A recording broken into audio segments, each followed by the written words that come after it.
নমস্কাৰ and welcome to my YouTube channel NKB5668 আপোনালোকক সকলোকে স্বাগতম জনাইছোঁ আৰু আজিৰ আলোচনা কৰিবলগীয়া বিষয়টো হৈছে painting competition for the children on national awareness campaign on energy conservation ছাত্ৰ ছাত্ৰীসকলৰ বাবে শক্তি সংৰক্ষণৰ ওপৰত ৰাষ্ট্ৰীয় সজাগতা অভিযানৰ ওপৰত চিত্ৰকলা প্ৰতিযোগিতা গতিকে এই যি পেইণ্টিং কম্পিটিশ্যন আমাৰ এই পেইণ্টিং কম্পিটিশ্যন প্ৰতি বছৰে হয় এই বছৰো এই পেইণ্টিং কম্পিটিশ্যন হ'ব দুটা কেটেগৰীত আৰু এই কেটেগৰী দুটা হৈছে ক্লাছ 5ৰ পৰা 7লৈকে গ্ৰুপ এ আৰু 8 to 10 গ্ৰুপ বি এপ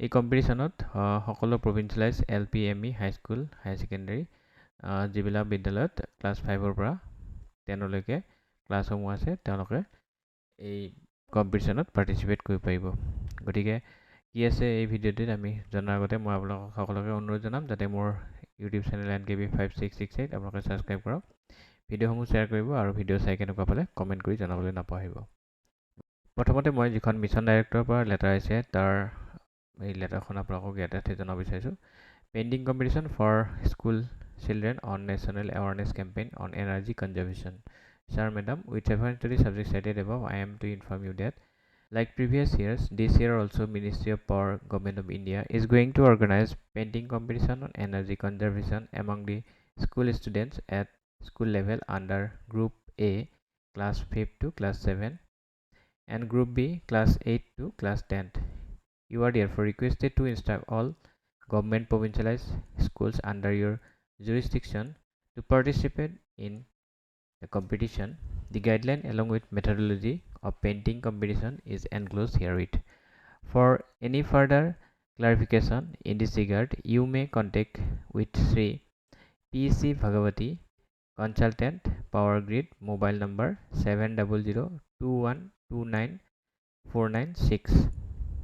গতিকে এই লেটাৰখনত আপোনালোকে গমে পালে যে দুটা কেটেগৰীত বা দুটা গ্ৰুপত ভাগ কৰা হৈছে এই পেইণ্টিং কম্পিটিশ্যনটো আৰু এই পেইণ্টিং কম্পিটিশ্যনটো গ্ৰুপ এ আৰু গ্ৰুপ বি দুটা কেটেগৰীত হ'ব গ্ৰুপ এত ক্লাছ 5ৰ পৰা ক্লাছ 7লৈকে আৰু গ্ৰুপ বিত ক্লাছ 8ৰ পৰা ক্লাছ 10লৈকে যিবিলাক বিদ্যালয় ক্লাছ 5ৰ পৰা ক্লাছ 10লৈকে আছে প্ৰভিঞ্চিয়েলাইজ সকলো বিদ্যালয়ে এই কম্পিটিশ্যনত ভাগ ল'ব পাৰিব এই কম্পিটিশ্যনৰ যি বিষয়বস্তু প্ৰথমতে মই জনাই দিছোঁ এই কম্পিটিশ্যনৰ যি দুটা টপিক দিছে এই common topic for group A and group B group A আৰু গ্ৰুপ বিৰ কাৰণে যি টপিক দিয়া আছে সেই টপিক দুটা কমন হয় ইয়াতে গ্ৰুপ এৰ কাৰণে বেলেগ টপিক বা গ্ৰুপ বিৰ কাৰণে বেলেগ টপিক দিয়া নাই চ' চেম টপিকে দিছে তো প্ৰথম টপিকটো হৈছে লাইফষ্টাইল ফৰ এনভাইৰনমেণ্ট পৰিৱেশৰ বাবে জীৱনশৈলী আৰু দ্বিতীয়টো দিছে উই আৰ প্ৰ' প্লেনেট পিপল আমি পৃথিৱীখনক ৰক্ষা কৰিব পাৰোঁ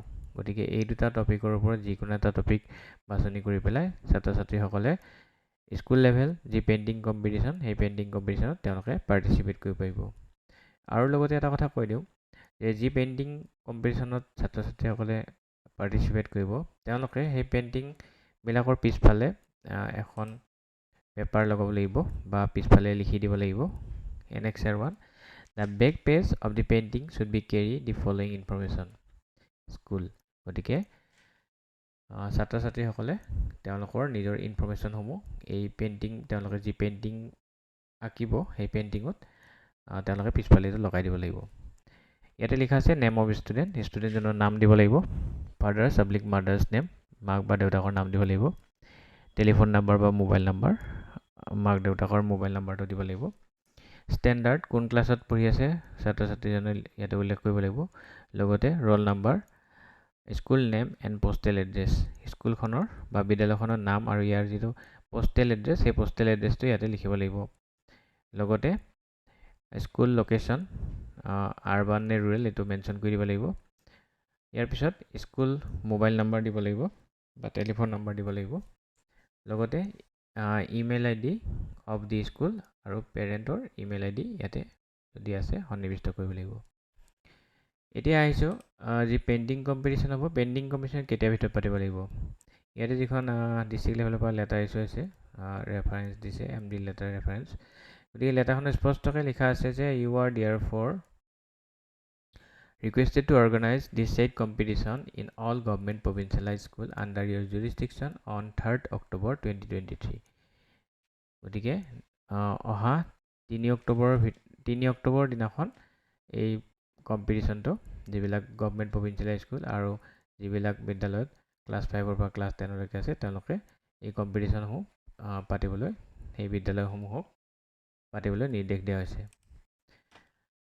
ইয়াৰ পিছত মই আপোনালোকক জনাব বিচাৰিছোঁ যে এই কম্পিটিশ্যনটো যে পাতিব বিদ্যালয়সমূহে, এই কম্পিটিশ্যনটো পতাৰ সময় বা এই কম্পিটিশ্যনটো যি স্কুল লেভেল কম্পিটিশ্যন হ'ব, কম্পিটিশ্যনটো 2 ঘণ্টাৰ ভিতৰত শেষ কৰিব লাগিব।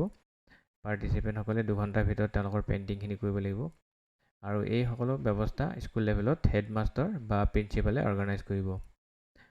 ইয়াৰ পিছত যিসকল বিদ্যালয় তেওঁলোকৰ বিদ্যালয়ৰ পৰা বাছনি হ'ব, সেই বাছনি হোৱা ফাৰ্ষ্ট, ছেকেণ্ড, থাৰ্ড ষ্টুডেণ্টসমূহৰ কোন ক্লাছ, তেওঁলোকৰ নেম আৰু কোনটো কেটেগৰীত তেওঁলোকে প্ৰাইজ পাবলৈ সক্ষম হৈছে স্কুলখনৰ সেই ডিটেইলছসমূহ আপোনালোকে বিভাগীয় কৰ্তৃপক্ষক জমা দিব লাগিব। ইয়াৰ পিছত ইয়াতে যি কম্পিটিশ্যন হ'ব, সেই কম্পিটিশ্যনৰ কাৰণে কিছুমান প্ৰাইজৰ ব্যৱস্থা আছে। সেই প্ৰাইজৰ কথাটো মই আপোনালোকক ইয়াতে জনাব বিচাৰিছোঁ। স্কুল লেভেল যি কম্পিটিশ্যন হ'ব, তাৰপিছত ব্লক লেভেল হ'ব, ব্লক লেভেলৰ পৰা গৈ ডিষ্ট্ৰিক্ট লেভেল পাব। তাৰপিছত যি ষ্টেট লেভেল আছে, ষ্টেট লেভেলত যেতিয়া তেওঁলোকে চিলেক্টেড পাৰ্টিচিপেণ্টবিলাকৰ যি পেইণ্টিং ছাবমিট কৰা হ'ব, সেই পেইণ্টিঙৰ ওপৰত বেছ কৰি পেলাই ইয়াতে প্ৰাইজৰ ব্যৱস্থা আছে।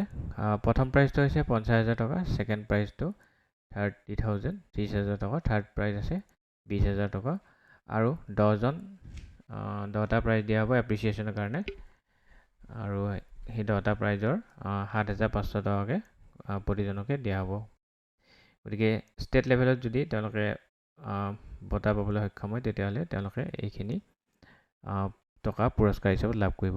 ইয়াৰ পিছত নেশ্যনেল লেভেলত যদি তেওঁলোকে ছিলেকশ্যন হয়, তেতিয়াহ'লে নেশ্যনেল লেভেলত তেওঁলোকে 1 লাখ টকা পাব ফাৰ্ষ্ট প্ৰাইজ, তাৰপিছত 50,000 ছেকেণ্ড প্ৰাইজ, থাৰ্ড প্ৰাইজ 30,000 আৰু 10টা এপ্ৰিচিয়েশ্যন প্ৰাইজ থাকিব 15,000 টকাকৈ প্ৰতিজনৰ কাৰণে। ইয়াতে এটা নোট এটা আছে, এইটো আপোনালোকৰ জ্ঞাতাৰ্থে মই আপোনালোকক জনাব বিচাৰিছোঁ। Students who have won earlier first, second, third prize during the year 2022 within the group at state level painting competition would not be eligible to participate in the competition at any level of the competition 2023.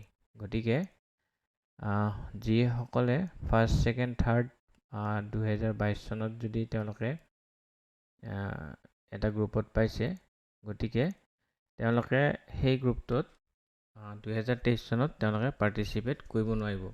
However, the first, second, third prize winner of Group A of the year 2022 can participate in Group B of the year 2023 if eligible.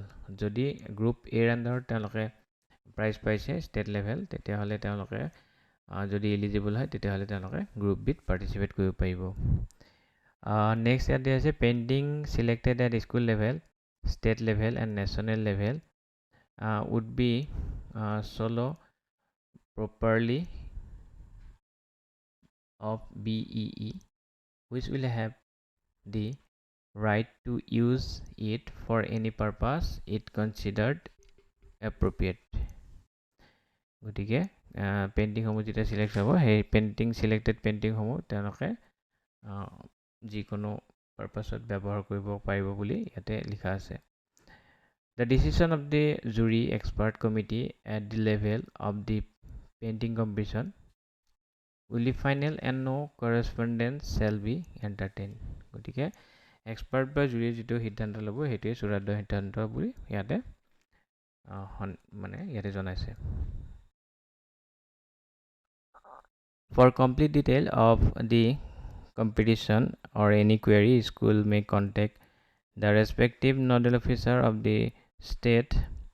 The state wise nodal officer is available at website www.beeindia.gov.in or www.bee-studentawards.in এই দুটা ৱেবছাইটত state nodal অফিচাৰসমূহৰ ইয়াতে ডিটেইলছসমূহ পাব। যদি কিবা details জানিব লগা আছে, সেই ৱেবছাইটত গৈ পেলাই এই নম্বৰসমূহ তেওঁলোকে কালেক্ট কৰি ল'ব পাৰিব।